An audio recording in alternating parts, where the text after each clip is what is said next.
은혜 갚은 두꺼비. 옛날 어느 곳에 어머니와 딸이 살고 있었습니다. 살림은 어려웠지만 어머니는 열심히 밭을 가꾸고 딸은 어머니를 도와 부지런히 일하였습니다. 갓난아, 이제 그만 쉬어라.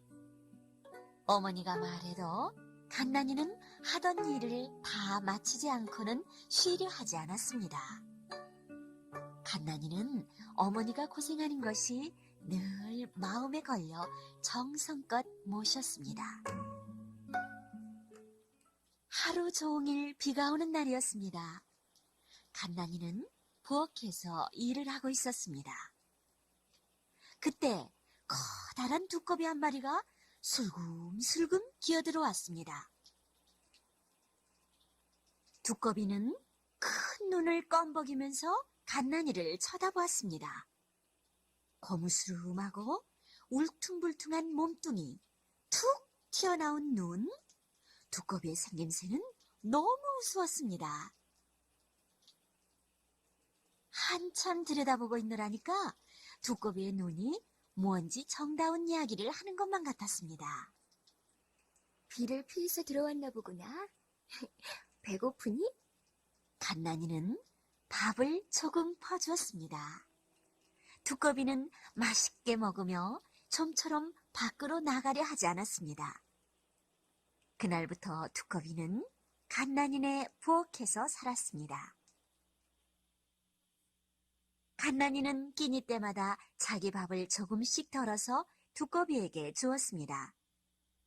이렇게 하루 이틀 지내는 동안 두꺼비가 한 식구처럼 생각되었습니다. 갓난이는 부엌 한 구석에서 사는 두꺼비를 잘 돌보아 주었습니다. 두꺼비가 동무 같기도 하고 동생 같기도 하였습니다. 서로 말을 주고받지는 못하지만 마음속은 훤히 알 것 같았습니다. 두꺼봐, 밥 먹어야지. 갓난이가 이렇게 말을 하면 두꺼비는 슬금슬금 기어나와 갓난이 앞에 쭈그리고 앉았습니다. 자, 밥 먹어. 두꺼비는 점점 자라서 아주 커졌습니다. 두꺼비는 자랄수록 밥도 많이 먹어 갓난이가 먹을 밥의 양은 더욱 줄었습니다. 그러나 갓난이는 두꺼비를 조금도 귀찮아하지 않았습니다. 두꺼비는 하루가 다르게 자랐습니다. 두꺼봐, 잘 잤니? 갓난이는 아침마다 부엌에 나와서 두꺼비를 보는 것이 큰 즐거움이었습니다. 갓난이네 마을에서는 몇 해 전부터 이상한 괴물이 나타나 소, 말, 돼지는 물론 사람까지 잡아먹었습니다. 그래서 마을 사람들은 매년 7월 초하룻날에 괴물이 나오는 뒷산 동굴 앞에서 제사를 지냈습니다.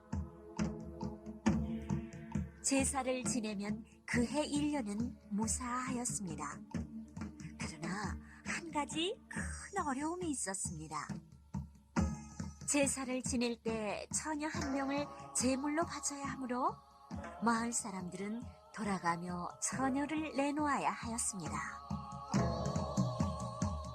불행하게도 올해 제사는 갓난이네 집에서 제물을 바쳐야 할 차례였습니다. 아이고, 우리 갓난이를 괴물에 바쳐야 하다니. 어머니는 갓난이가 괴물의 밥이 된다는 생각에 그만 병이 나서 자리에 눕고 말았습니다.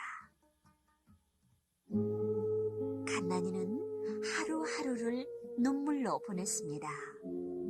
이젠 내게 밥을 줄 수도 없구나.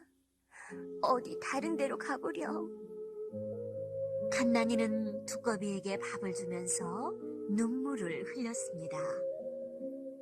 두꺼비는 갓난이의 말을 알아들었다는 듯이 큰 눈을 껌뻑거렸습니다. 두꺼비의 눈에도 눈물이 글썽거리는 듯 하였습니다. 제삿날이 되었습니다. 갓난이는 어머니에게 인사를 하고 부엌으로 갔습니다. 두꺼봐, 이제는 헤어져야겠구나.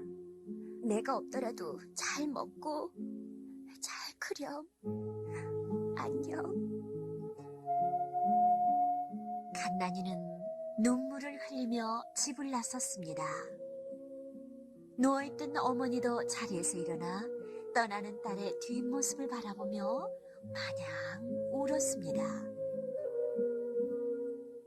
갓난이는 두꺼비가 따라오는 것도 모른 채 앞만 보며 굴로 향하였습니다. 굴 앞에 이르렀습니다. 마을 사람들은 갓난이를 굴 앞에 앉혀놓고 제사를 지냈습니다. 제사를 지낸 뒤 사람들은 재빨리 산을 내려가 버렸습니다. 갓난이는 너무 무서워 두 손으로 얼굴을 감싼 채 엎드려 있었습니다. 두려움에 떨던 갓난이는 누군가 있는 것 같아 얼굴을 들었습니다.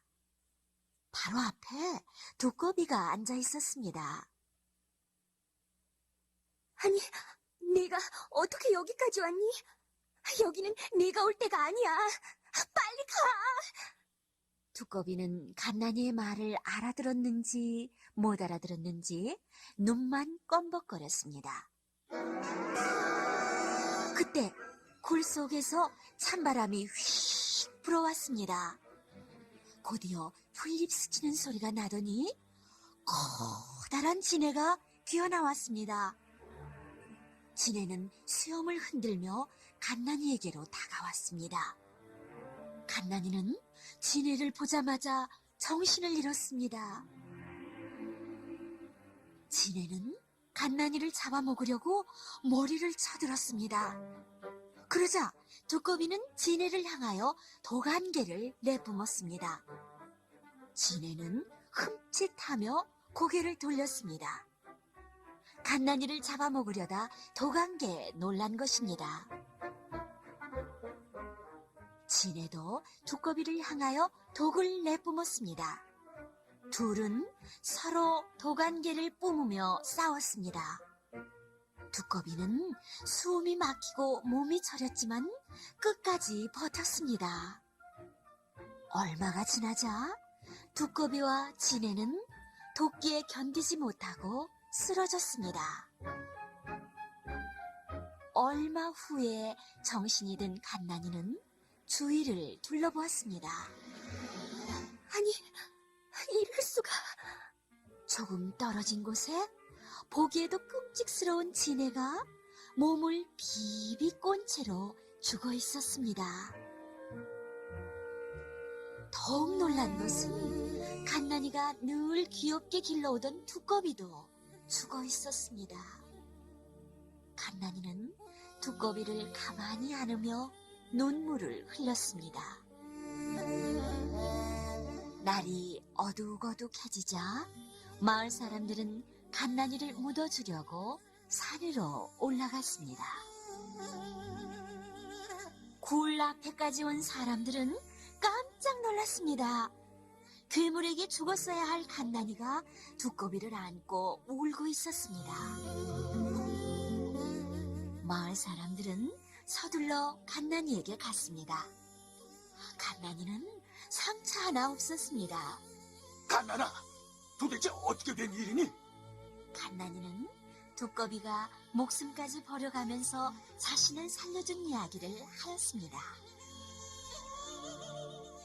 괴물이 죽었다!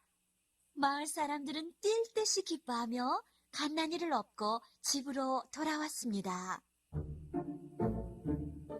갓난이는 어머니에게 뛰어가 안겼습니다. 내 딸이 정말로 살아 돌아왔구나. 갓난아. 갓난이는 두꺼비를 양지 바른 곳에 묻고 무덤을 만들어 주었습니다. 마을에서는 잔치가 벌어지고 사람들은 춤을 추며 기뻐하였습니다. 그 후로는 마을 사람들 모두 평화롭게 잘 살았습니다.